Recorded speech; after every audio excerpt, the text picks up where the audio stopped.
अस्सलाम वालेकुम फ्रेंड्स, आजकल हाइब्रिड सोलर इन्वर्टर्स की धूम मची हुई है। हर तरफ लोग बगैर बैटरी के इन्वर्टर चला रहे हैं और कुछ लोग जो होते हैं वो सोलर सिस्टम लगवा लेते हैं, सोलर पैनल्स पे इन्वेस्टमेंट कर लेते हैं, सोलर इन्वर्टर भी अच्छे वाला परचेज कर लेते हैं, लेकिन उसके साथ बैटरी अटैच नहीं करते। या तो बैटरी अटैच नहीं करते या फिर बैटरियों के मामले में थोड़ी सी कंजूसी कर लेते हैं क्योंकि बजट कम हो चुका होता है। वो फिर बनी हुई बैटरियां लेकर साथ लगा लेते हैं।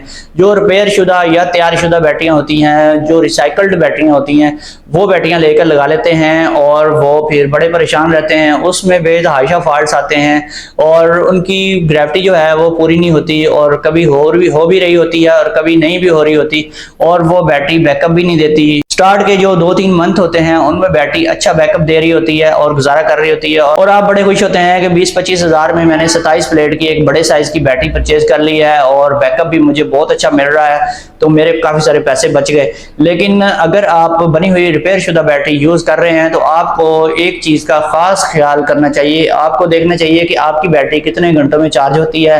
क्या वो 1 या 2 घंटों में फुल हो जाती है जैसे नई बैटरी फुल होती है, और क्या एवरी टाइम वो चार्जिंग पे रहती है, और क्या आप उसको वापडा से चार्जिंग करवाते हैं या नहीं करवाते। अगर आप ऐसी बैटरी को वापडा से चार्जिंग करवाते हैं तो आज ही आपको इन्वर्टर की सेटिंग में जाकर उसकी वापडा कट ऑफ कर देनी चाहिए ताकि ऐसी बैटरी वापडा से बिल्कुल चार्ज ना हो। नहीं तो रात को सारी रात चार्ज हो के कट ऑफ उसका अचीव नहीं होता, इसलिए चार्जिंग पे रह के वो बैटरी भी बहुत ज़्यादा हीटअप होती है और फिर बिल भी बहुत ज़्यादा आता है। जब बहुत ज़्यादा यूनिट्स आपके कंज्यूम होते हैं तो बिल बहुत ज़्यादा आना है लाजमी तौर पे।